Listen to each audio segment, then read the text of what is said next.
What's going on, people? We are Tottenham TV, back here for another action-packed stream for you guys. And yes, you guessed it, the main topic of conversation is going to be Mr. Morgan Gibbs-White. Once again, there's been a lot of news coming out today regarding the Morgan Gibbs-White situation, and it doesn't seem to be getting any better, does it, Sim? It's messy. Very, very messy. Let's hope this one gets resolved, but the latest news coming out isn't too encouraging, I have to say. Marinakis is using all the tricks up his sleeve to either make this as difficult as possible or to even block the transfer altogether. All of a sudden, we're talking about the transfer not even happening. So that's not great. But look, let's get into the news. Yeah, so let's get into it. So first of all, the first kind of news or rumours that we got this morning that Gibbs-White was not in training from some sort of Forest account, and then in all the reply was saying, what are you talking about? There's not even a Forest training today. And then Ole Einar posted up a picture of him in training, which everyone was like, all right, maybe there is some legs to this. Maybe Morgan Gibbs-White is not in training. But then Tom Barkley had to come on social media and said Morgan Gibbs-White is at Forest today and is training despite other reports. So that put that to bed quite quickly. Well, the important question is, what clothes was he wearing when he came to was training? He playing blue and white again? Blue and white? Was it blue and white? And you show the pics, Forest. Come on, show the pictures. Tom Allnut says that the Premier League has not given a timeline for when Morgan Gibbs-White case will be concluded, but Thomas Frank will hope that he can have him, the playmaker, in the squad for the pre-season tour. Gibbs-White is understood to be ready to embark on a fresh challenge at Tottenham Hotspur. Then this morning, Rob Dorset from Sky said that Nottingham Forest adamant Morgan Gibbs-White is going nowhere, but have not yet complained to the Premier League about Tottenham Hotspur. I can reveal Forest have tried for a year to open new contract talks with Morgan Gibbs-White with a big pay rise and the removal of the buyout, but he's refused. Spurs are taking a watching brief. Both Nottingham Forest and Morgan Gibbs-White have legal rights here. Forest have the right to confidential contract information not to be released to rival clubs, whilst Morgan Gibbs-White has contracted right to leave Forest if a 60 million bid comes in. If Morgan Gibbs-White really wants to move to Tottenham, he may have to explore those legal rights. Mike McGrath actually said, interestingly as well today, that Nottingham Forest have made Aston Villa's midfielder Jacob Ramsey their primary summer target to bolster their squad, which got everyone thinking, is this going to be a replacement for Morgan Gibbs-White? And Ben Jacobs says that Morgan Gibbs-White is training at Nottingham Forest as he awaits clarification on his future. Forest prepared to take legal action, alleging Spurs learned of Gibbs-White's 60 million clause illegally. Gibbs-White remains keen on the move, but will continue his pre-season as normal, told he has no desire to leave Forest on bad terms. Club do remain in talks, with the deal not off yet, which doesn't sound too positive. And Alistair Gold recently just did an article, and he said, even if there is an expectation from many that the move will likely eventually happen, Forest are making it clear at this moment that the player is not for sale. There's uncertainty currently over exactly how it will get resolved, with no current communication between the clubs and no time frame with legal ramifications to various aspects of it all, including the player's right to leave if the release clause was met. So it doesn't seem like we've got an end in sight for this. Yeah, this is very worrying, what the current kind of state of play. What Tom Allnut, what Rob Dawson was saying is very worrying. The fact that if both cases have kind of legal standing and a legal basis to put their point forward, and both have a case to be made, that's going to lead the whole thing to drag on, because you're going to have to play that out, and they're both going to have to put their arguments forward, and there's going to, I guess, have to be a judge who kind of adjudicates to where he thinks it lands in terms of if there has been a breach in confidentiality, which does put the release clause in jeopardy. But if the release clause has been met, and there's a legal right within the contract that if the release clause is met, Morgan Gibbs-White has a right to then talk to other clubs and make that move, then someone's going to have to adjudicate which way the land lays, kind of thing. And that's very worrying, because that means it's all just going to drag on. It's going to take a lot of time, and that's kind of a major worry for me, is will we run out of time here in terms of obviously I don't think if it doesn't get done before the tour we'll pull out, but this could maybe drag on. Will it drag on until near the end of the deadline? Are we risking not bringing anyone in if we keep pursuing this, or is it going to have to hit a point where we move on?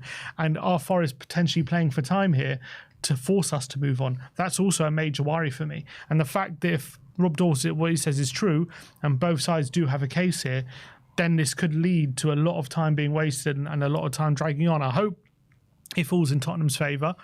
I don't know whether what Forest are kind of arguing is frivolous or it doesn't have any standing or not, but we know that this transfer has not gone through yet. We supposedly activated the release clause last on Thursday, and he was supposed to have a medical on Friday, and now he's back training with Forest. We've ceased communication, so it's very worrying, the state of play. Have we screwed this up? Have we not covered every angle?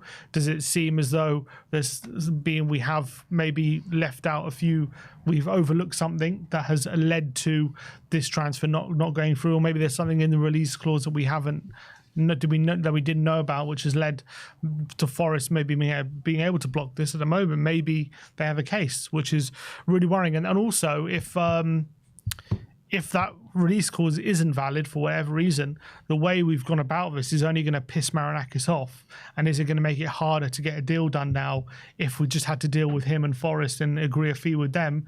It's going to be very difficult to do that with how things have gone, I think. Yeah, the reality is they're making a very hard fight of it at the moment. But the reality is with Morgan Gibbs-White, he's got 2 years remaining on his deal. If this goes on any longer and they're suggesting that Morgan Gibbs-White has been offered a new contract for the last year, keeps rejecting it, has no interest to sign that new contract. Surely Marinakis should think about this logically and think about this summer I'm going to get is probably the summer where I'll get the most amount of money for him. Whereas next summer with a year left in his contract, that fee is probably going to dramatically decrease or decrease somewhat anyway. So surely it's in Marinakis' interest if Morgan Gibbs-White's not going to sign a contract to sell this summer. That's fair, but I don't know him personally, but I'm just talking about how Marinakis comes across, and he comes across as the type of character who would let his pride and ego get in the way of these kind of things. And the reports from Ben Jacobs and Rob Dorset saying that Gibbs-White doesn't want to leave in a bad fashion, and as much as he wants to leave, he doesn't want to leave on bad terms. Well, that suggests he's not willing to put in a transfer request. He's not willing to maybe force a move. And if he isn't willing to do those things, is Marinakis going to make it so difficult that we're forced to walk away from the deal? We're forced to pull out the deal because we've tried to go in and activate this release clause. We're not meant to know about this release clause, and we found out about it, and he maybe feels we've been underhanded in the way we've gone about trying to get Morgan Gibbs-White. That's clearly frustrated him. It's caused a lot of anger. And if this release clause turns out not to be valid, and Forest have a point, is he going to let his pride and ego get in the way of us getting a deal done for him? Is he going to make it super difficult because he wants to get one over on us, essentially? Which Marinakis comes across as the type of guy who would probably do that. He would maybe let his pride and ego get in the way of that, and he would maybe get something out of getting one over of Tottenham, either means keeping him for another year and maybe getting him for worse value next season. Is Gibbs-White the type of character who's going to down tools if he's forced to stay at Forest? I don't know. I think maybe he's the kind of guy who... I don't think he would down tools. So I think he would see that as an opportunity for Forest to maybe stay on the same trajectory they were last season, and Gibbs-White's obviously a massive way of doing that, keeping someone like him. I think in logically, you're right. If he wants to extract the highest value, he's going to have to sell this summer. And we do have a player who's openly basically said he wants to move to a rival club. So from all those points of view, it does make sense to sell. But the way this whole transfer is played out, is it just going to make things very, very difficult now for Tottenham to get a deal done with Marinakis and Forest if this release clause is not valid? Yeah, look, at the end of the day, what's your feelings towards it? Do you still feel that this deal is going to go through? I do. I do still feel this deal is going to go through. I just feel like there's going to be some toing and froing still to come. But I think they'll come to an agreement eventually. I think they're going to have to, surely. Yeah, I think so. I think there will be some sort of agreement. I think Marinakis will come to realization when a player's in that kind of state, it's better to get money and significant fee. And I think from Tottenham's point of view, obviously we're desperate for him. We're willing to pay that release clause. We might have to pay a bit of extra money to basically get rid of this legal headache, and we can move on. I think it's better for all parties. They don't go into a big legal battle, but there might have to be a compromise on both ends. I think it's going to be have to be a compromise in Marinakis, where as much as he's saying right now Forest aren't willing to sell, he's going to have to be more open to selling Gibbs-White. And from Tottenham, I think they might have to be open to paying a bit of extra money to maybe resolve this in a timely manner, and everyone can move on with their lives, and we can get the player, they can get the money, and we can go our separate ways. Right? I don't think it suits either side for a long, drawn-out legal battle. But what have Tottenham actually done wrong here? What have we actually done wrong? Like, you're talking about a confidentiality agreement. That's between Nottingham Forest and Gibbs-White. That's got nothing to do with Tottenham. Yeah. The only thing that they're suggesting that we've done wrong is tapping up, which happens every single day in this game, in this day and age in transfers. So what have Tottenham actually done wrong?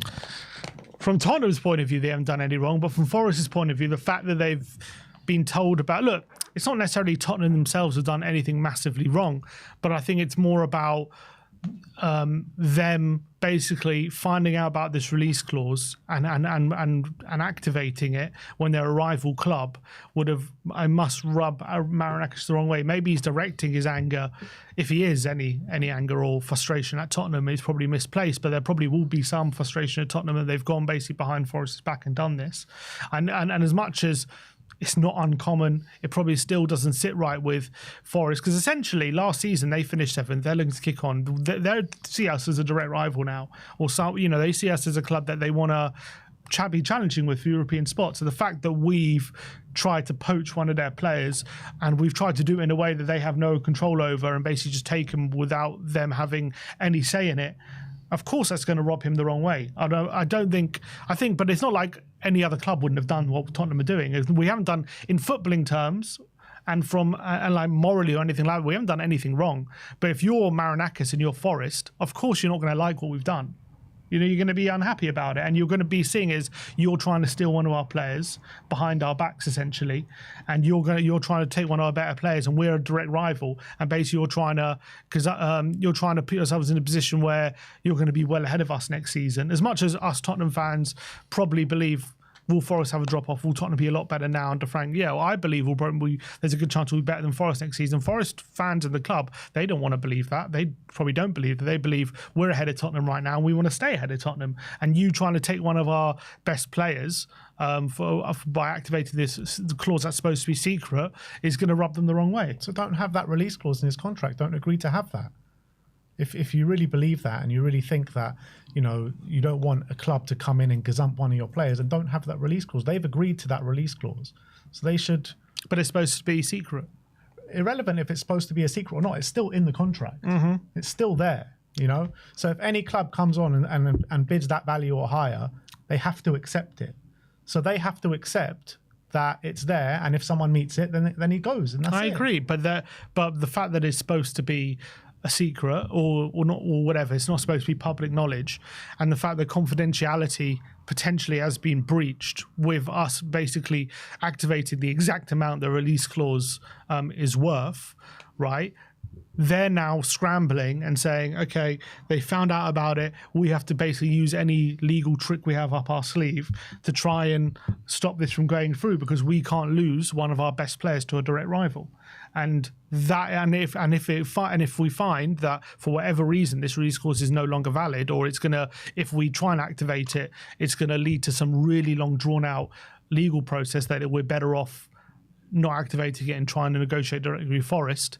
Is that situation going to be very, very difficult now the way this whole transfer has happened? Because there's a lot of anger clearly from Marinakis' side. He's trying to complain to the Premier League. He's doing all these things, right? There's probably a lot of anger and frustration on his side from how this transfer, for whatever reason. I don't think Tottenham have done anything wrong. For whatever reason, there is that feeling from him.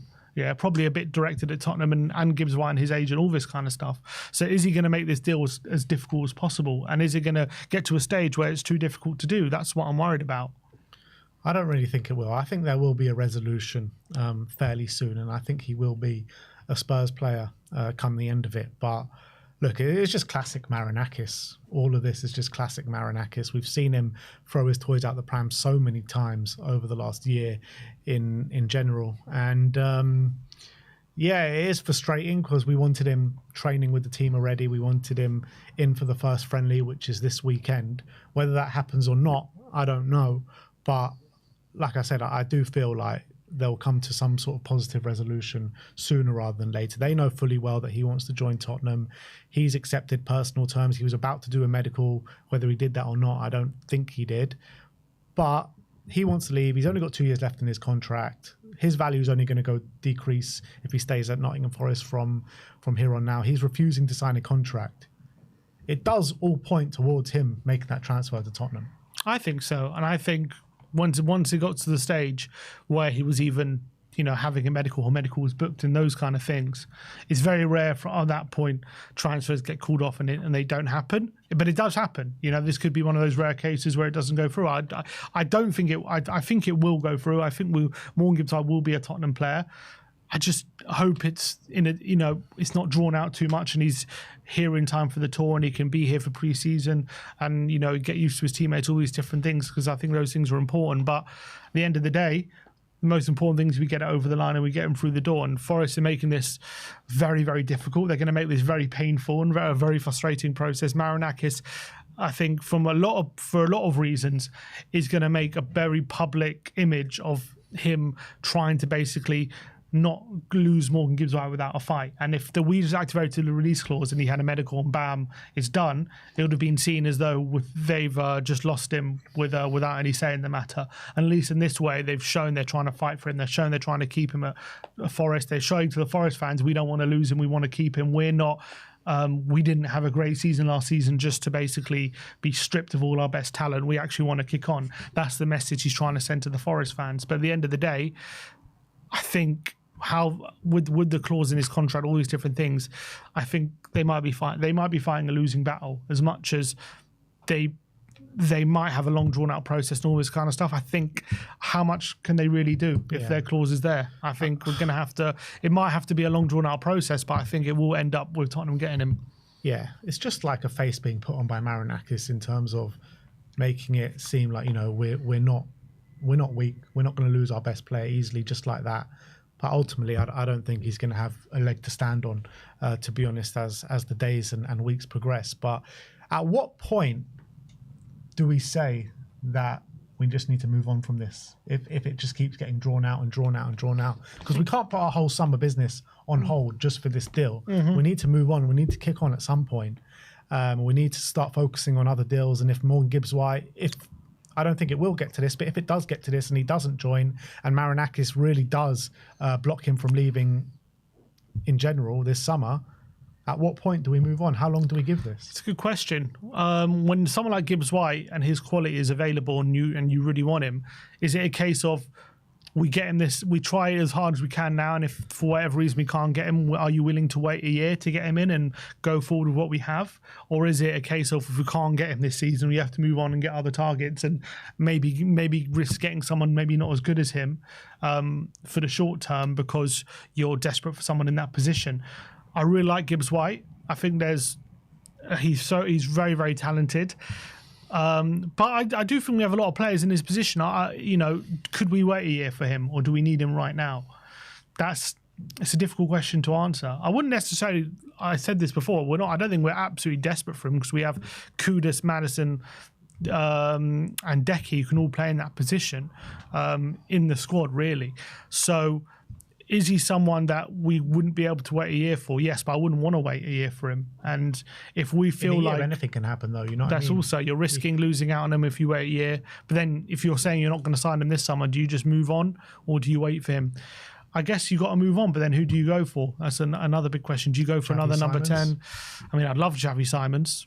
I'd probably like him over Gibbs-White, to be honest, but.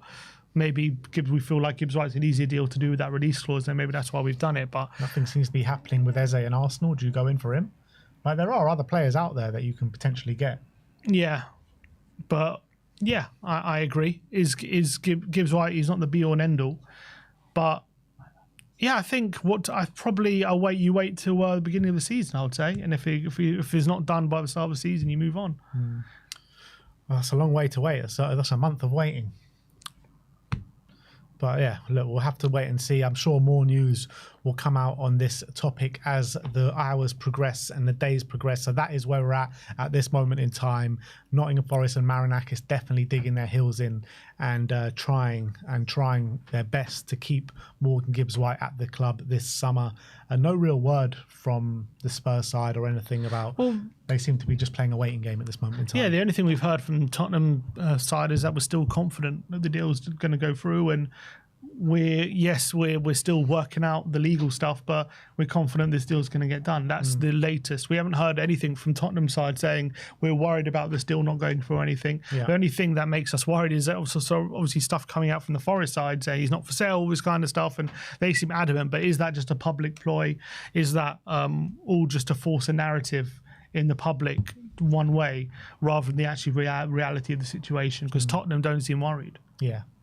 So, yeah, that is the state of play. I just hope it's more the kind of, we heard the Lisbon chairman come out like the day before, or the same day actually, that all the Lisbon and Arsenal saying they're very, very close now. He was like saying, yeah, he can rot in the reserves for 3 weeks for all I care. Orlas from Lyon, how many times have we seen him say a player's nowhere near going and the next day you see him go? So just because that stance is being put out doesn't mean that's what's going to happen in reality. So let's wait and see what happens. But like I said, that is the state of play at this moment in time. Let's get to a couple of super chats before we move on. Andrew Dean with the members chat member for 27 months. Come Andrew, on. big up to yourself. And he says, the Marinakis dude slowly makes himself public enemy number one. Soon, no one will want to do business with Forest or help them out. Well, who would want to help them out? Yeah, I don't know. They did all those dodgy deals, didn't they? Yeah, with Newcastle. Yeah, with Newcastle, yeah. Marinakis is definitely pissing off a lot of people, that's for sure. And a super chat from Gregcellent, big up to you. And he says, Morgan Gibbs-White to do an Odom Wingy on deadline day. He's already done an Odom Wingy. Rock up to Hotspur Way, just in the car. Free and just wait Morgan. outside. Everyone's saying free Morgan Gibbs-White in the chat. There's been a bit of a bomber in the meantime from David Ornstein about Alexander Isak. Yeah, seen. But to Liverpool. He says there's no deal agreed or anything like that. No, but they're going for him, 120 million. When I saw the Newcastle Ekitike things, I thought there has to be Isak going to Liverpool. I didn't believe the reports they wanted him to play together. No I didn't believe that for a second. It was very much like the report saying, "Oh, Tottenham are not signing all these players because they're selling Bale." Yeah, exactly. Remember that's what they said. Yeah. They're like, "No, it's to play with Bale. It's to play with Bale." And they're like, "Oh yeah, wow." And yeah, that was obviously never going to be true. If Liverpool sign Isak, surely we're in for like a decade of dominance here for Liverpool. Like, what an unbelievable signing that would be. Would be, yeah. It would be Isak and Wirtz in the same summer. Are you joking? It's what, 250 million? Probably. Are you joking? Isak and Wirtz in the same summer. Isak replacing Nunez with Isak. Oh my days. Isak up front. Salah on the right. Wirtz in behind. Whoever they get to replace Diaz or Gakpo on the left. I mean, wow. Wow. That's one way to respond to Arsenal getting Gyökeres potentially. Yeah, Arsenal must be watching this unfold and they'd be like, wow, we just got Gyökeres, but they're getting Isak. Could be one hell of a title race next season. Yeah. But anyway, let's move on to more of a Tottenham update for you guys.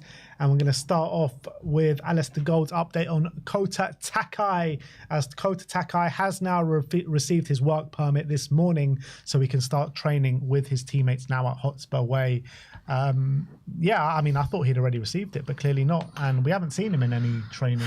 We saw a picture, but I'm guessing that was maybe... We never saw any videos. Yeah, it must have been like individual training maybe, instead of training with his teammates. Very excited for him to get underway. Obviously, the first pre-season games are imminent.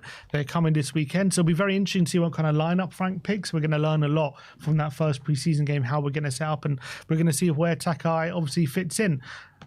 As things stand, Ali Gold is saying he wants him to be part of the first team. Will Tottenham want Takai to be part of the first team? We'll kind of see how pre-season unveils itself and if that's true. But yeah, I'm looking forward to seeing Takai as part of the first team and see how he fits in and if he's ready for Premier League football. Yeah, absolutely. We'll all be watching the training videos that Spurs put out very closely. Is he playing on the right? Is he playing on the left? What's his ball playing ability like? How's he physically against all the other players? It'll be very interesting to see how that one develops. And look, let's hope he gets some minutes this weekend at Reading as well. Jack Pitbrook has given us some information regarding Richarlison and Bissouma. And he says Richarlison and Bissouma do have question marks over their future, but no recent developments on exits. Most players only met Frank for the first time last week. So, I mean, nothing really new there. I think we all know that Bissouma and Richarlison are up for sale. We did hear over the weekend that maybe a Fenerbahce were looking at him, a Juventus were looking at him. I think reports in Turkey were saying that a delegation from Fenerbahce came over to London and started official talks with him, but no real developments. Well, it's conflicting. There were some reports saying they're in talks, some saying they're not in talks, so it's hard to know what to believe, especially when it comes with Turkish outlets and things like that. It's hard to really know, but I think Fenerbahce would be a good move for him. I do think he can move to the Premier League. I think he's good enough for a Premier League move. I think Juventus would be a massive move for him. I'll be shocked if they're seriously interested, unless he's maybe going to go there as a squad player. But I think he's the main one. I think Tottenham is up for grabs. They need to sell, albeit he's come back clearly in good vibes in the dressing room this summer. So I think he'll be missed, I think, in the dressing room and by a lot of his teammates. But I think at the end of the day, with the timing of the situation, I do think he needs to be sold.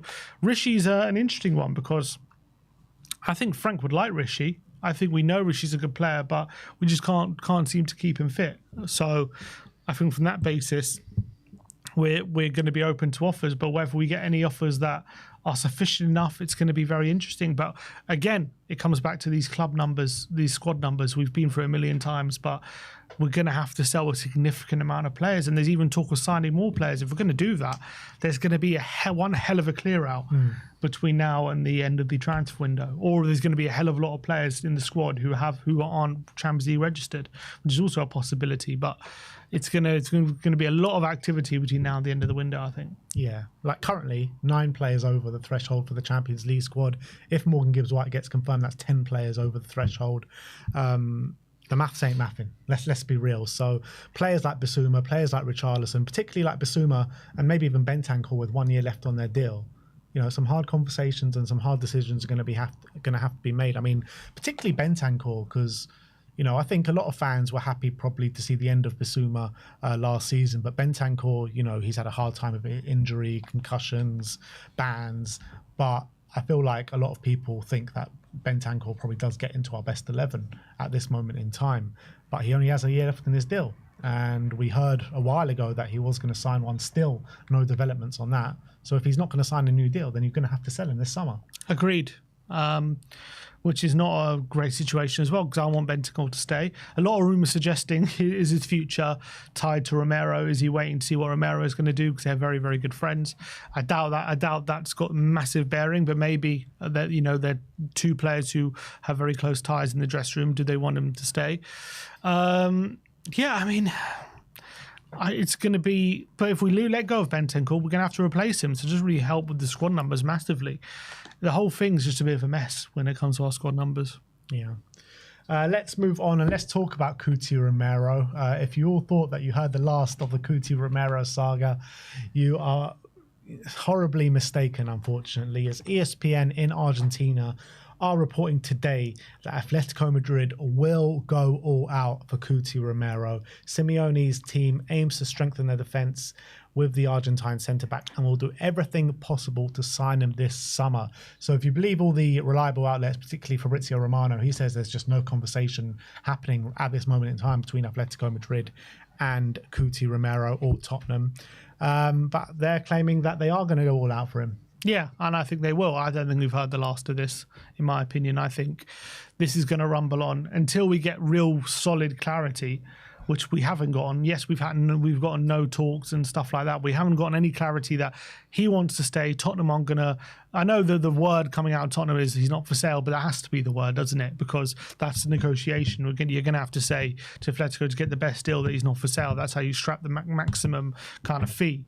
But until we hear anything definitive, it's going to rumble on because we know his contract situation and we know the possibility of him wanting to leave. Now, the fact that we're making big moves in the window is going to help our case, and hopefully he has good conversations with Frank about what he wants from him next season and all that kind of stuff. But I know Jack Pittbrook and a few others saying that Atletico have walked away.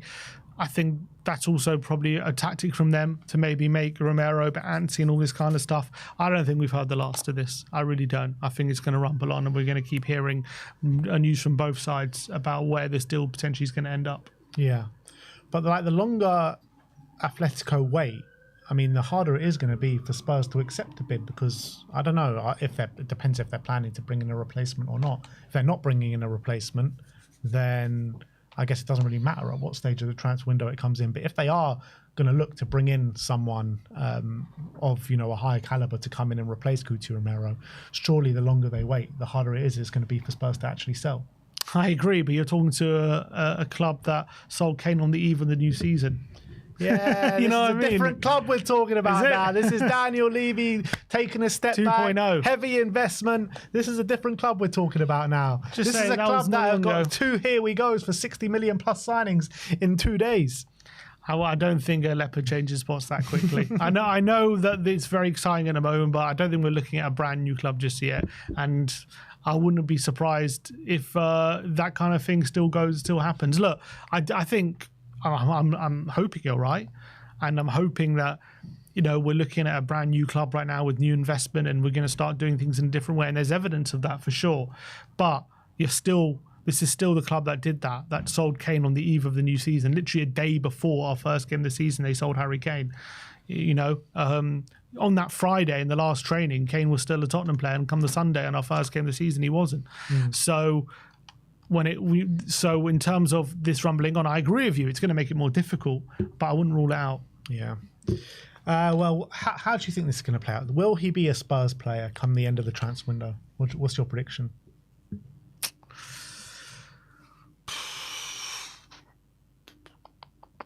I think no. No. I think he will be. I'm going to say he will be. I think Romero...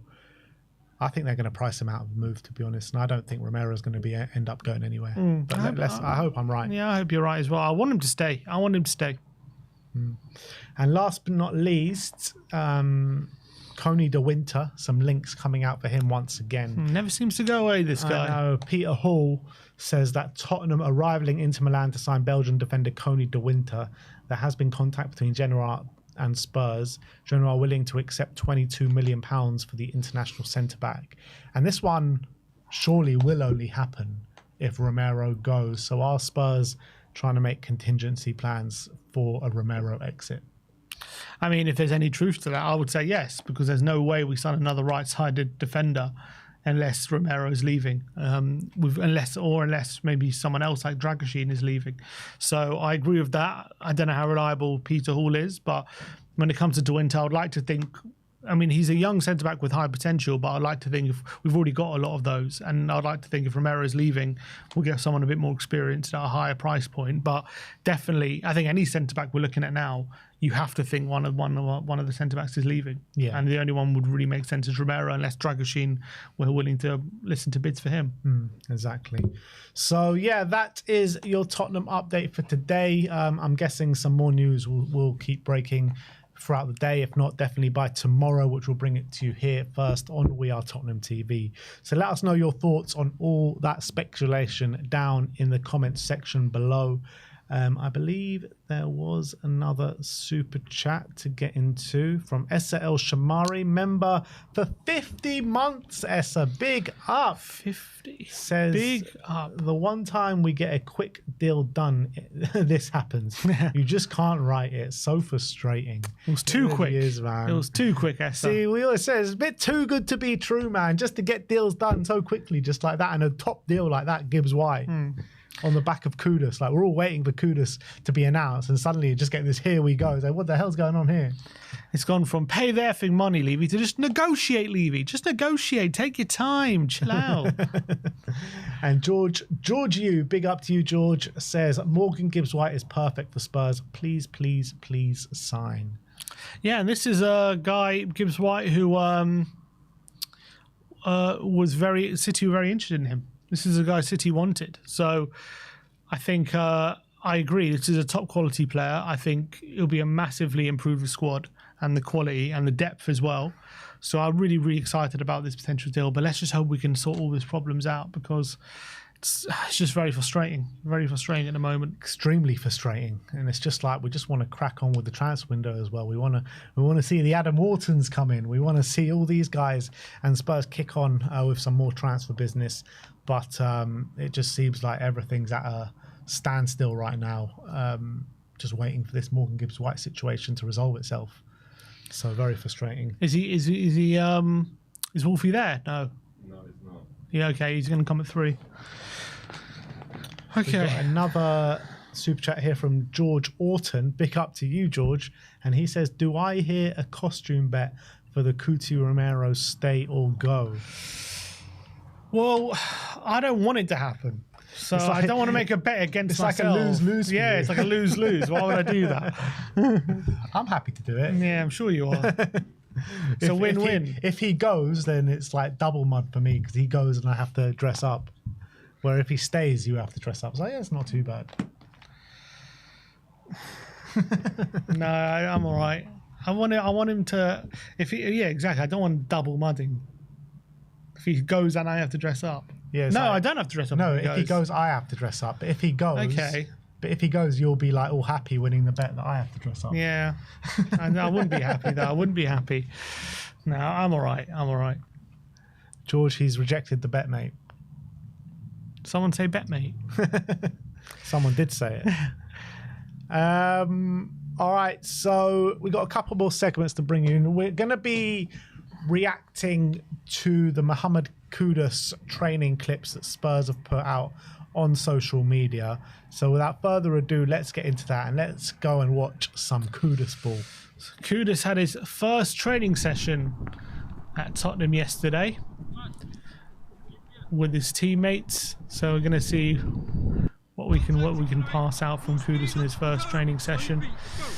Let's get him with the playing with the ball. So this is just all of him just doing something. Here he is. Yeah, next to Yamin Hook. A bit of difference in physicality between the two. Just a little bit. I want to see them dueling together. Cuti Romero full force as always. 100%. There's George Abbott getting involved as well. It's great to see the boys back out on the grass though, isn't it? Yeah, 100%. And obviously we've got a sneak peek into some of the training regiments there, the long throw edition, all these different things they're going to be doing over the course of the summer. Some speculation, rather, the BT patterns lean to back 3 patterns. There was some speculation about that. I wonder if there's truth to that. Yeah, I think maybe it's like a back 4 that morphs into a back 3 kind of thing. Could be that as well. Yeah. This was great. That Cochrane is just, look how happy he is watching this. The biggest smile. I think he's thinking. That smile. He's like. I think he's like, look at that smile. He can't believe what he's seeing. I think he's like, I've had Ben Mee and Jan Elby doing these drills, and now I'm getting Romero and Kudus. Like this is how these drills are meant to be done. I'm pretty sure that's what he's thinking. 100%. He is living in dreamland. Justin Cochrane. Brilliant. Absolutely brilliant. And you know what I also like? I like just seeing him and Matt Wells actually do the coaching on the pitch. Just seems great, doesn't it? Yeah, they released a little clip on Instagram today as well about different kind of things about on the pitch details, which was really great to see. There's a few clips of him dribbling. Let's get to those. So here's him doing some kick-ups with the team. There's Vuskovic over there. Oh, what a giant he is. Unbelievable. What an absolute giant. Has he always been a skinhead, Luke, or has he just come back? No, he hasn't. He hasn't. When we first signed him, he had a bit mop on his hair. head. Yeah, but so here he is. His Kudus.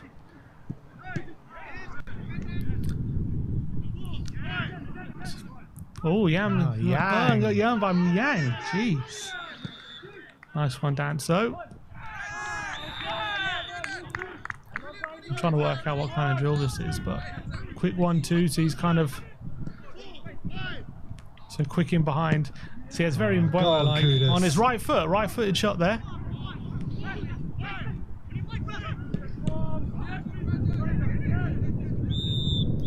touch. So quick on the turn, Kudus. He's got a great touch. Very good first touch. I know you're joking around from error already. He's like, you're not going to be smacking into me anymore. There was a video of him yesterday, or when his first session in the gym, him chatting with Ben Davis. Yes, it was nice. People saying crediting Ben Davis with helping him sell in. There's Frank watching over. Is that Frank? Was that Archie Gray? I swear. Archie Gray in about 30 years. What? By the way, what are your thoughts on this new hairstyle from Johnson? Not sure about it. Oh, I'm covering it.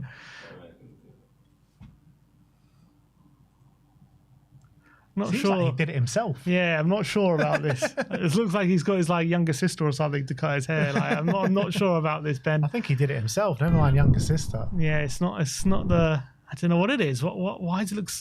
Just doesn't look good. It's like it's hard to get that short hair wrong. I don't know. You know what? If he keeps scoring at the rate he scored last season, then I couldn't care what his hair is. No, I'm 100%. Just an observation on Brennan. Someone in the comments says he's got about 10 haircuts left. Yeah, let's not talk about hairlines. So we're just watching Kudus running off the ball at the moment. Oh, lovely. Now that's a finish, Mohamed Kudus. Look at that, outside of the boot, in on goal, over the key. That's a lovely finish. I want to see more of that. More of that.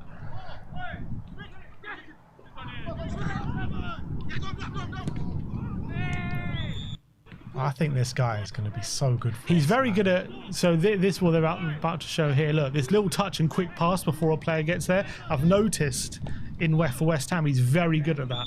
He makes you think you've got a chance, and he's very quick, really sharp at just getting the little pass off before the player gets close to him, and then he's on the move. He's very good at doing stuff like that. Kudos.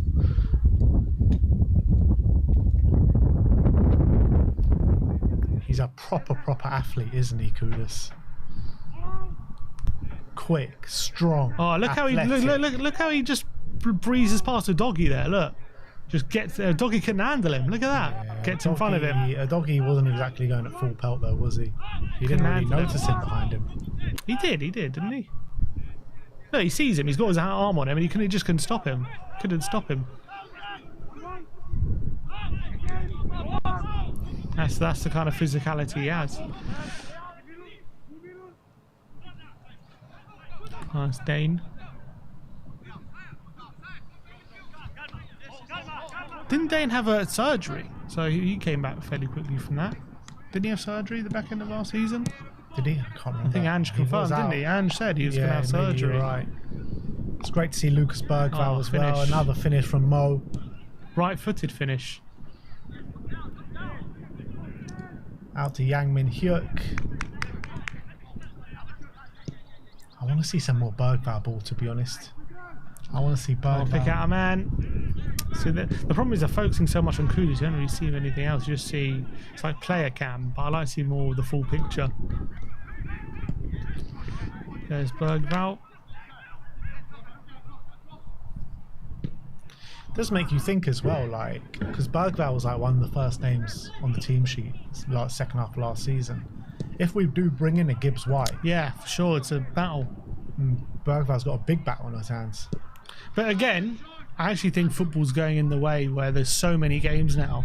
You already needed a squad before, but I think there's all going to be even more emphasis on having a squad. And just rotating as much as possible.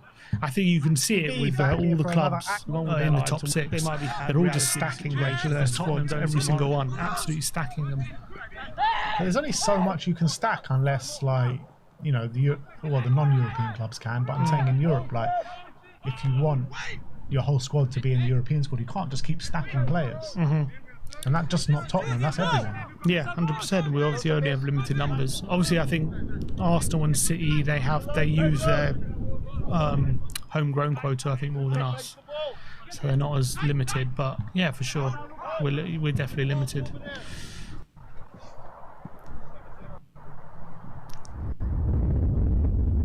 There you go, getting a hug from Vic.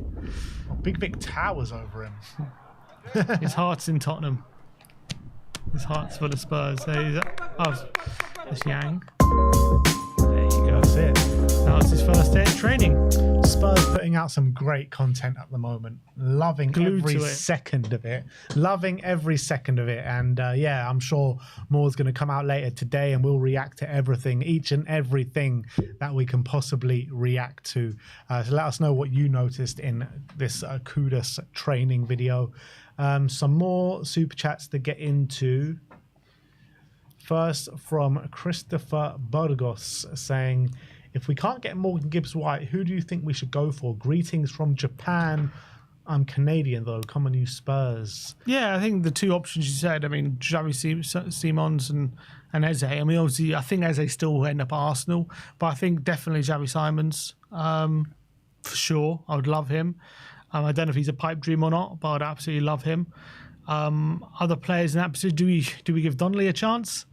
If that's the case, is he ready for that? Who else is there? Like number 10, but Gibbs-White is by kind of more of like an 8. He's like an 8.5. Gibbs-White, I call him, rather than a pure number 10. I don't think he's either or. I mean, he can play both very well, can't he? Yeah. You can put him in the 10, you can put him in the 8. Doesn't really matter. But I think in our setup with the squad, with the players that we have at our disposal, you can either play him alongside Maddison in the 8 and the 10, or you can play him alongside a Bergbaum in the 10 and the 8. So it's really good options to have. Yeah. And not even mention Kulusevski, like you can play alongside Decky as well. Who would I sign instead? I don't know if there's any Premier League players that suit that his kind of, unless you're looking at maybe like a Morgan Rogers, but I don't see us putting, or Jacob Ramsey. But again, I just don't think Ramsey's anywhere near as good as Gibbs-White. I think Rogers could be, but I just don't think Rogers is gettable out of Villa. I think he would be one of my number one alternatives out if that was possible. We did hear Villa need to sell someone, and they haven't sold anyone. So maybe we put in a cheeky bid for Rogers. But then they sold their women's team or something. Yeah, they did.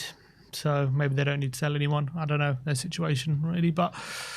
In that, you have to probably start looking at the Premier League. There's a guy from Como who's quite good, Nico Pats. He could be maybe Hasn't he gone somewhere?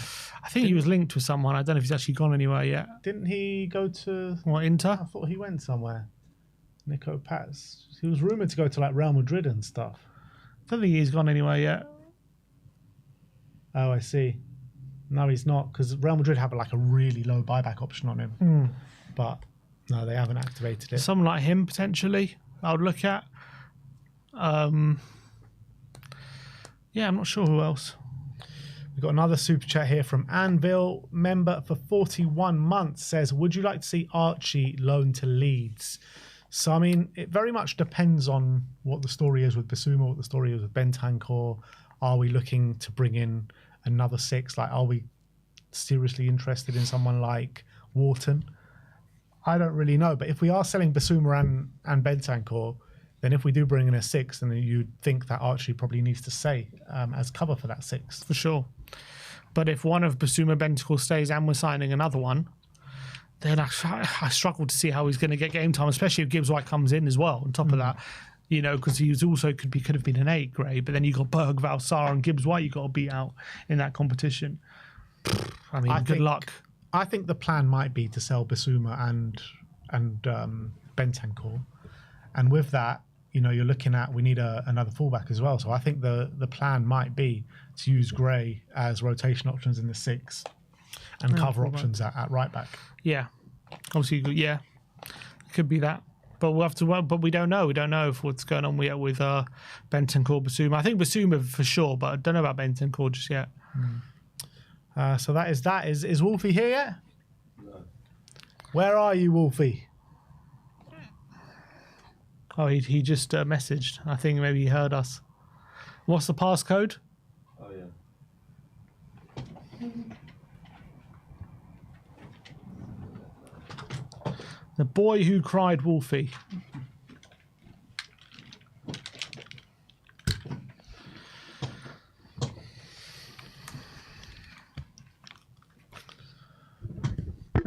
All right. Last we heard of him, he was saying, Morgan Gibbs-White, yeah, he's not going to make too much of a difference to you lot. He's not that good. Let's see what his opinions are now, as Nottingham Forest definitely kicking their heels in to keep the Forest, I think, vice-captain in Morgan Gibbs-White.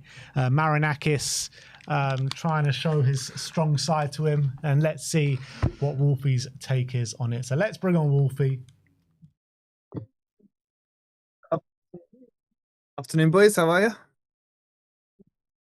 Yeah, I thought you lot told me this was done the other day and gonna raise the shirt and everything. What's happened?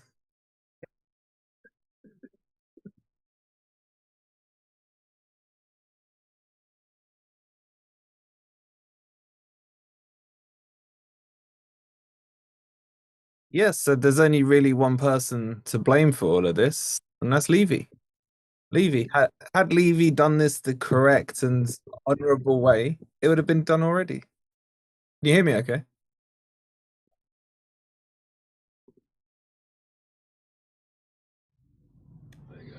Yeah, go on. All right, they can hear you now, Wolfie. Do you want to just repeat what you Take said? two. No, it was us. They can hear. Oh, it's us. Yeah. So, yeah, you're blaming Levy for this. Well, what's he actually done wrong here? Well, if the allegations are true, then he's done a lot wrong. But I just don't understand why, as you said, all parties want this done. We're at the stage now where he needs to go. Had this been done in a normal fashion of a transfer, I think, you'd have already seen the announcement by now. And basically, you've just vexed Marinakis enough that he's going to do what he does and dig his heels in and say, we'll do this on my time frames, not Spurs's. So I think it still gets done. Yeah, I agree. But do you not think if it doesn't get done, he's just creating a bit of a rod for his own back? Because he's only got, 2 years left in his deal. His price is going to dramatically decrease next summer. He's refusing to sign a new contract. So is Marinakis causing a bit of a rod for his own back at this moment in time? I don't think he's that bothered. I mean, he's a man of principle, or his principles that stand up, that he will go for. Money will be secondary to him. I think there's a lot of jousting right now in terms of measuring certain elements of, the bodily anatomy, should we say. So it will get done at some point. But honestly, even from our point of view, well, speaking on my behalf, it's just a case of let's get it done, let's move on, let's talk about who's replacing him and so on. It's just a bit of a whole show, isn't it? It's turning into a Netflix series at the moment. Yeah. Wolfie, explain what you think Tottenham have done wrong here. Well, I don't know who's done right and who's done wrong. I've seen a lot of Spurs fans saying, well, you know what, he's got 60 million release clause, so what does it matter? We've hit that. If the whole point of this is about the confidentiality of the release clause. Now, if that's been leaked somehow, the question is who leaked it? Has it come from Gibbs-White's camp, be it his agent or himself, or have Spurs found out it was a confidential release clause and said, just tell us anyway? Depending on where that is. What I don't think is that Forest haven't done wrong in this sense in terms of the legality of it. And I don't think it's something you can just shove to one side, because saying, okay, yeah, there's been wrong done, but the 60 million was met. That's what you want for him. Let's just move on. Kind of downplays the actual elements of the legal side of it. And that's the thing with it. If I told my mate, I'm selling my car, between you and me, I'll be happy with 10k, and he goes and tells that to someone who's about to offer me 20k for it, then I've lost out on the money. And that's where Forest thing is, because there was a lot of negotiations and discussions with Man City earlier on in the window, talking about somewhere between 75 to 85 million for Gibbs-White. And Forest are looking at it, I assume, and saying, well, if this confidentiality release clause hadn't been leaked, Spurs have now, even if Spurs don't get him, I don't think this clause magically disappears because it's been leaked. Someone else could come in and say, well, we now know it's 60 million. We haven't breached any confidentiality on it. And Forest will feel like they're out of pocket based on their valuation of Gibbs-White. Yeah. I mean, so the beef really is, no matter what Spurs have said, the beef is between you, Nottingham Forest, and surely Gibbs-White and his agent. Like, they're the ones that ultimately have leaked what's gone on here. Well, that's one scenario, but the other scenario is, did Spurs ask for it? That's the bit that you lot on the Spurs side are just kind of glazing Whether we over. ask for it or not, like it's still one side leaking. How can we ask for it if we didn't know it was there? Because if Spurs had approached the agent and said we're interested in Gibbs-White, is there a release clause? And the agent says yes, but it's under an NDA or confidentiality agreement, and Spurs turn around and said, "Tell us anyway." Then Spurs have breached it. Yeah, but Look, they're not we're like speculating. No, we we haven't. have a We gun still- to his head, forcing him to say it. Yeah, it's still not Tottenham. Yeah, but you've asked for it, which is It's against irrelevant. practice. I It's think not it's irrelevant. irrelevant Yeah, it if is. you've asked for it. It's not. It's not. If you've asked for it and it's been given, and then you've used that information to then make your bid. And by the way, why does Levy have to bid for the penny? Couldn't he have 'Cause it's like Daniel made Levy, it a yeah. little less obvious? Levy being Levy, I know, but like, you know, why not just bid 58 million, get it rejected, and then go, okay, we'll go 2 million. Oh, Yeah, surprise, surprise! 100%. Forest now have to accept it. So Yeah. there is for me a bit of stupidity from Levy's side of Yeah. him being as tight as he is with the money. Just to, it would have flowed through a lot easier, you know, had that happened. He just felt like he just thought that's what the value of the player was, 60 million So point 125,000 or whatever it was. and a few 39p. pennies. Yeah, exactly. Maybe I reckon the agent never even revealed it. I think the club went to him, just tell us what it's not, and they go 50 million, and he goes 60 million. Blink And then if we're close, yeah, kind of thing. Yeah. they did the hot and cold. Warmer. But I mean, look, it's a strange one, isn't it? I mean, how many times have you heard about a confidential release clause in a Yes. contract and what have you? I think for me, the bit that is winding me up now, maybe some Forest fans as well, is that it's come out today that Gibbs-White has been, or Forest have been trying to negotiate a new contract with him for the last 12 months, and he's been refusing. Yet all along we're seeing the PR videos of him kissing the badge and saying the journey's only begun, and you know all the usual stuff you hear from footballers that some fans still think have loyalty to your club, which is just an absolute myth. And I think that's where the kind of the emotional side of the Forest fan base reaction is coming from. So, but at the same time, you got to sit there and say, well, what did you want him to say? I'm going to sit here until I get the move I want. I will be a Forest boy through and through until, you know, a Real Madrid or something comes. So, you know, I think we as fans sometimes get too wrapped up into the emotional side of it. I mean, he is a snake, but that's because he's looking to join Spurs. That's what I thought about all the others. If it was to join any other club, would you still think that way? Nah, I'd understand it. I'd understand it. I just have my personal hatred to certain clubs. If it was a Villa or something, I'd be okay with it. They're not Spurs, man. You can do Even better. a Villa. Who are your main rivals? Who are Forest? Is it not Villa, is it? What mine? No, our rivals don't exist anymore. They're Derby. Derby, man. So if They you went don't to join exist. Derby, would you care that much? No, you Oh, care yeah, more, yeah. sure. I mean, he may not be like the smartest cookie, but I don't think anyone's that stupid. Join So you Derby. wouldn't mind him joining Arsenal, but you just care about Tottenham. Yeah, but it's not a Forest. There's no Forest What Spurs beef. what is your beef with Tottenham? Why do you hate my Tottenham brother, so man. much? It's It's just just my your brother. Yeah, that's what it is. And also, some of the players he took from us, I really used to like Andy Reid. He's one of my favourite players back then. Michael Dawson as well came from Forest. didn't Michael he? Dawson, his birthday's the same day as mine as well. So yeah, that stung a little as So well. who's got the upper hand in the banter at the moment? Where this deal was Well, you headed finished between you and your 17th, brother? mate. So I can't hear him from down there. You know what I'm I saying? think- Europa League, I think European you're champions. missing out a small little part of the season there, Wolfie. Oh, you mean the minor cup that you won? Minor. Or the one that you're going to be trying to and Minor. not being successful at winning this year.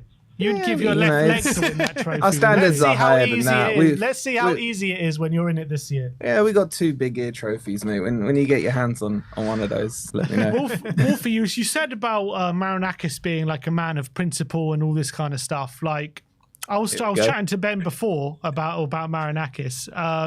Is he the kind of guy, do you think, where if, let's say, for whatever reason, this release clause is invalid because I know there's been a breach in confidentiality, is he the kind of guy who would get a kick out of getting one over on Tottenham and just denying them any move now if that release clause becomes invalid and like just refusing to do a deal? I don't think to that stage, like specifically it being Spurs. I think it would be the makeup of how this deal has gone down. And would he, sit Gibbs-White, or force, should I say, Gibbs-White to stay at Forest next year? And as you mentioned at the start of this segment, with his potential valuation going down, not up. And I think, there's elements to that need to be considered, because let's just say Gibbs-White does stay at Forest and he ends up winning us with a goal or something, the Europa League. That then gives you Champions League money, which is going to be way more than the 20 or 30 million pounds that drops off his transfer valuation. So it's all kind of ebbs and flows onto what would happen. Would he stop this solely out of Spurs? He can be that stubborn if he wants to be. Like Marinakis is very headstrong in his decisions. He'll fire people over, them upsetting him on that day if he wants to. That's kind of, we live in the world of Marinakis, and I think it's fascinating to see Marinakis coming up against Levy. And I'm being told by all the Spurs fans he has no chance against Levy. This is what Levy does and what have you. Yet I remember about 10 or 15 of you protesting during the season about getting Levy out, and now the narrative seems to show the protest some respect, man. 10 or 15, have a day off, mate. Come on. Wolfie, we saw him walk in to Forest training yesterday, donning the blue and white, the famous blue and white. Was there anything in that? Because I saw a lot of Forest fans quite angry about it. Yeah, I mean, I thought it was quite funny. To be honest, I didn't notice it until you start seeing all the social media posts doing the round. I'm like, is there anything in that? Who knows? I'm surprised there wasn't a free Gibbs-White hashtag on the back of his jumper or something. So I don't know. Is there anything in that? It's too coincidental, isn't it? What does it change though? Absolutely nothing. I mean, we know without whatever color top he's wearing, his intentions are to leave. So, if he turned up in black and white stripes at training today, does that mean he now wants to go to Newcastle? So, the social media world is the social media world, and anything is a story, isn't it, in this day and age? The bottom line is we know he wants to go. We know he wants to go to Spurs. We know you want him. It's a case now of how long are Forest going to play this one out? Is there any truth in their suspicions that Spurs have approached it illegally? And if that's the case, we'll see how that one pans out as well. Marinakis care about any legal costs or nothing? Not really. He's had plenty of retainers this season, over the last couple of seasons in the Premier League, so he's not too bothered about that. Any word about what he was wearing today for training? You got any? I haven't seen anything today. What's your away kit next year? Is it the black one? The black one, yeah. Yeah, so if he's turned up in black, then yeah, we know there was some real truth behind that. It's got to hurt though, Wolfie. It's got to hurt. From your hate for Tottenham Hotspur and your best player, vice captain, only he's wants not Tottenham. Our best player. He's not our best player. I'd say he's our fifth best player. Come on. So the player, Wolfie, the player that got nominated for Premier League Player of the Season last season, so was one in the top 5 or 10 players in the whole Premier League nominated by the Premier League, is not your best player. It shows you how good the rest of the team is, then, isn't it? So why wasn't the whole Premier League Player of the Season nominations just Forest players if he's not your best player? Well, I didn't get to choose the nominations. In my opinion, I think Milenkovic is better. I think Murillo's better. Sel's got the Golden Glove last season. Chris Wood scored 20 goals. Alanga got, most of those. So you're telling me if you had the choice to keep Chris Wood or Gibbs-White, not knowing any of this transfer rumours, that you would keep Chris Wood over Gibbs-White? No, Chris Wood's too old. If you asked me would I keep Alanga or Gibbs-White, I'd probably keep Alanga over Gibbs-White. I just don't think. Look, I said this last time we were on. He is a cracking player. It's not copium or anything like that. But when you guys start, if he does join you, I don't want to hear you guys complaining about his flicks and his tricks when he could have just made a pass, or his Trivela passes, or his shots that end up in the stand. And all these things. I want to hear every single performance you guys talking about, at least an 8 out of 10 for him. I don't want to come back and say I told you so. Yeah, he's going to be playing Champions League football. That's for what he's 8 going games. to be doing next season. For 8 games. Is it for you, Wolfie? Is there any way back? I know he said he wants to leave and all this stuff, but if this Tottenham legal stuff, this plays out in your favour and the move is blocked, do you think there's any chance he remains at Forest? Football fans are fickle, aren't we? If he goes and scores the winning goal in the opening game, I think we got Brentford and we win 1-0. and kisses the badge a couple of times, fans can be forgiving. But we have history with this. I don't know if you guys are old enough to remember Van Hooijdonk when he went on strike. Yeah. And then eventually he came back. He scored when he returned. Only one player went and celebrated with him. The rest just ignored him. And it becomes, I think it's more important what happens with Gibbs-White with the rest of the team rather than the fans, because eventually fans will be won over if you keep scoring, keep assisting, etc. Then fans will have short memories. But it's what the dynamics would be with the rest of the players. Now, I'm assuming he's back at training with the full first team, not being shunned out to the youth team or anything like that. So I don't expect there to be any animosity. Reports out today are saying that he doesn't want to leave Forest on bad terms.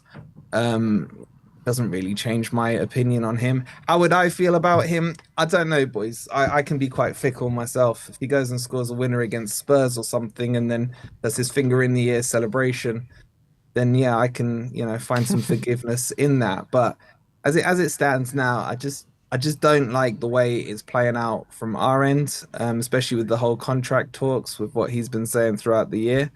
So he will have to win the crowd back over, I think would be the right answer to that. But do you think he's actually lost the crowd? It's not like he's going to like a team. I know like your opinion on Tottenham is very different maybe to like the other Nottingham Forest fans. So, I mean, do the general Nottingham Forest fan base like have a bit of a distaste in their mouth with Morgan Gibbs-White at the moment? Yeah, I'd say it's more than don't at the moment. Obviously, I can't speak on anyone's behalf but myself, but from the messages I've seen on our YouTube channel and social medias and what have you, I think it's more so it's just got to the stage that everyone knows that he wants to leave. We don't want a player who doesn't want to play for us to play. And that's the case of it. And it is throughout the whole season, kissing the badge, saying, there's plenty more to come. Only place I want to play is here, etc. I don't think that's sat right with a lot of Forest fans. So it's got to happen. Could he stay? Potentially, but he'll have to play better than he has been to win us over quickly. It's mad when you think about it, with him saying all that over the last year, when in the background he's actually rejecting contract offers. Exactly. And that's the bit that I think has twisted the knife today for certain sects of the fan base. Do you think if we do sign Gibbs-White, do you reckon you will still finish above us next season? Yeah, probably. Really? Because every time we've lost a so-called big name, we've brought someone in who's done better than the one that they've replaced. So I do trust in the recruitment. I think we need to have a bet here, man. I'm Muslim, man. I don't bet. Oh, you don't Never tried it with me the other day. No. We can have a friendly one. Sportsman's bet. A friendly one. What about forfeit? Bet. What about a forfeit one? Yeah, we could do forfeits. I have had this kind of friendly bet with my brother before and ended up wearing a certain white top on a stream. I bet it suited you as well. I bet it really suited you. Well, I made sure I didn't shower for a week before I put it on.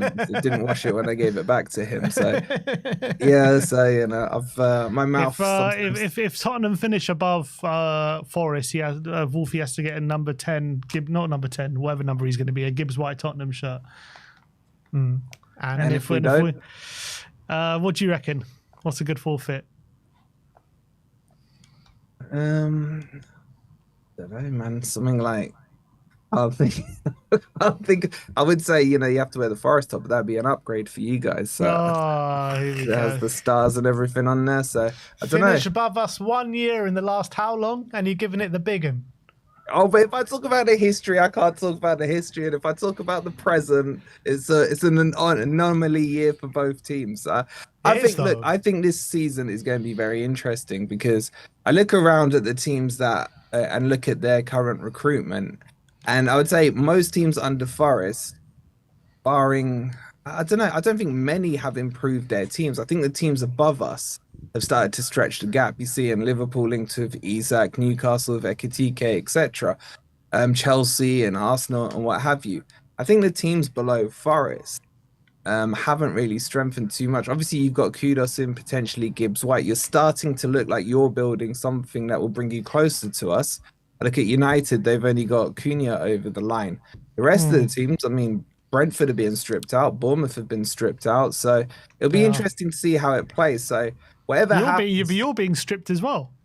we've only lost one player, mate. It's not. Yeah, Gibbs-White and Elanga potentially. Well, pending. So, but the rest are all signed onto new longer-term contracts. I don't know if they got release clauses or not. I'm sure Levy will be tapping those up to double check. But how are Forest going to handle the 2 games a week, mate? You haven't done that since you were probably a little boy.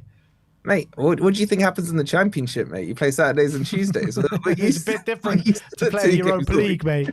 We're used to those. So now that we've gone up to the Europa League, unlucky Palace, it's going to be interesting to see. Like in the Conference League, I think you could put the youth team out and get quite deep into that competition. I know you guys didn't make it past the playoffs, wasn't it? So I get there are some challenges in that competition, but with the Europa League, the standard is a little bit higher. I don't think it's that much higher. No, it's higher. It's significantly higher. I can tell I wouldn't you. go significant. I mean, when you look at the teams in there, you've got significant. Roma, Aston Villa, Forest in there. It's a prestigious trophy to win. I wonder why you're saying that. It's very prestigious.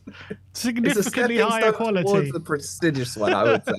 But so I think we do need a deeper squad. Having said that, Nuno has done it twice with Wolves, and he likes a small squad. So the talks are that Forest are going to go deeper in the squad. We are getting quite a few rejections at the moment. Bakayoko was meant to be number 1 on our list. I think he's gone to Leipzig yesterday, didn't he? Yeah, I thought that would have been great business. That would have been very good. I could have seen him. I think his potential his ceiling is higher than Elanga's. Obviously, there's still that unknown risk of bringing someone into the Premier League, but I think it's just too early for us to sit here and predict who's going to finish where until we see how this transfer window does play out. I'm sure you've still got a few more holes in the team that need filling and a few links. I mean, what's going on with Wharton? I'm hearing crazy talks on that. There's only little ITKs about it. So I'm not getting too excited. But there's a few things about Wharton. I want to ask you about Marinakis. Are Forest fans embarrassed by him, or do you like all the legal ramblings he gets your club involved in publicly, complaining about the referees, complaining to UEFA? What do you mean? One more, another loss. He's going to be back on the pitch and berating Nuno again. And the fact he's got an iPhone 6 with the headphones plugged in. He's a man of the people. He's a man of generally, I don't know what is the perception at Forest fans. Is he well liked, or is he seen as a bit embarrassing? I don't know what there is to dislike about him, to be honest. I would say the majority of the Forest fans are fully behind Marinakis. Because let's be real, boys, it depends on what the story is in the news now. Like if there's been a bad challenge or a bad VAR decision and you see the manager afterwards unable to speak because he's going to get fined in his press conference, all fans are saying it's not fair, let the manager speak his mind. Why should they be fined for their opinion? Yet when you got Marinakis, calling out the VAR decisions that we had against Everton, for example, that's not allowed. So which way do we want it? From my perspective, I just see him as a passionate, involved owner who cares deeply about what happens with the club. And you've got others, like I think there's a lot of fans in the Premier League that would switch with me. The Arsenal fans don't like their owners. You guys usually don't like your owner. You've got, the Glazers at Manchester United and loads of these kind of American consortiums now taking over the Premier League. I love my owner and I love that he cares about Forest. When we came up, he said, we're not here to make up numbers. I want to win trophies. And he's kind of been progressing us towards that. So I love him. Is he over the top?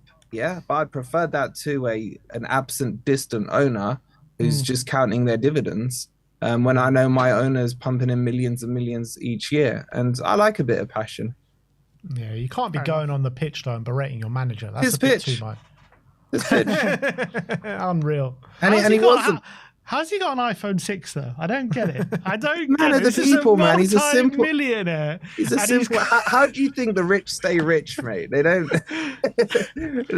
they get on secondhand trade-ins or whatever. Watch the pennies, not the pounds. Does he have AirPods? He's plugging his earphones in. I mean, you say that. I'd be surprised if Levy's upgraded to a mobile phone yet. How he is, right? He's on the Nokia 3210. Exactly, man. The N64, whatever it's called, yeah.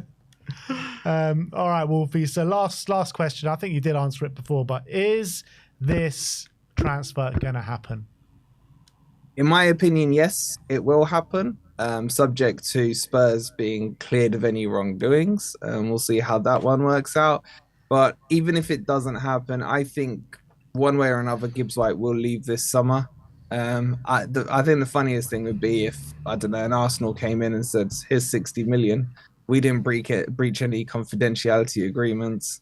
Let's trigger it and go. So potentially that's something you guys should worry about, because I don't see a legal case or reason why that can't happen, because that 60 million still stands. So maybe it is important that it gets resolved quicker if you guys really do want him. But I think his heart is set on Spurs for whatever crazy reason. Talks was he didn't want to go to Man City over Spurs, which makes me worry about him a little bit. But you know, it is what it is. I guess his friendship with Jono is a lot stronger than we may have realized. So I think he gets done, boys. But who knows? To rekindle that relationship on the pitch with Brennan Johnson.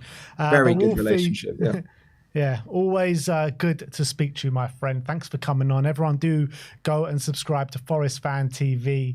And big up to you, Wolfie. Anytime, boys. Enjoy the rest of the show, and I'll catch up with you boys later. Thanks a lot, Wolfie. Cheers, Wolfie. Big up to Wolfie. Always good going back and forth with Wolfie. But I think that is all we have today, unless there was one more super chat here. There's a breaking news from TBR Football. Palace want a 9-figure sum to sell Wharton this summer. Hell. Tottenham might revisit the situation at a later date. 9-figure sum at a later date, meaning a year left in his contract. Much later date. So in 4 years' time, when he's got 6 months left, we'll revisit this. Ronan Gray says, getting Tell for so much less than expected is great. Yeah. That's also, people sleeping on that, because obviously we've done it early. But I think it's going to turn out to be great business. I'm very excited. He hasn't come back to trading yet, has he? But because he was at Euros. Yeah. But Odebert will be the last ones back, and Gray. So it'll be very interesting to see how they go on. I'm really looking forward to Saturday and seeing that first lineup and see how we line up, because that's going to tell us a lot, I think. Exactly. And you know what that means? Match day content coming to your screens very, very soon. Friday will be back to the predicted lineups and all that jazz. Watch along on Saturday. I am absolutely buzzing for it. But that is all we have for you today. If anything does break, obviously, we'll be back on fairly shortly. But we do believe that there's going to be the first episode of our brand new channel, London is Ours, hopefully tonight. With 10 p.m. Yeah, Nikki Hawkins, Lee Judges, Nini. We're going to be going into everything relating to the London clubs, Arsenal, Chelsea, Spurs and West Ham. So if you haven't already, do smash that subscribe button. We'll put the link in the live chat right now if you haven't. So just bear with me and I'll get that link for you guys. Yeah, it's going to be regular content with all the London rivalry covered. It's going to be full of absolute banter. No one is going to be charitable in this stream. No one is safe. No one is safe. Everyone's going to be looking for an edge to attack the other. It's going to be brilliant. I'm really looking forward to it. If you're looking for a place to get all your London rivalry content, this is the number one place. And it's going to be a lot of fun. And, we're friends. We've known each other for years, all of us. And it's going to be a lot of fun this channel. There are no friends in London, mate. No friends. There are no friends. It's true. But that is the link is in the live chat, pinned to the live chat right now. So please do smash on that link and smash that subscribe button. But that is it from us today. Remember to smash that like and subscribe button on your way out, and we'll see you guys very, very soon. Like, subscribe, and comment. And as always, come on, you Spurs.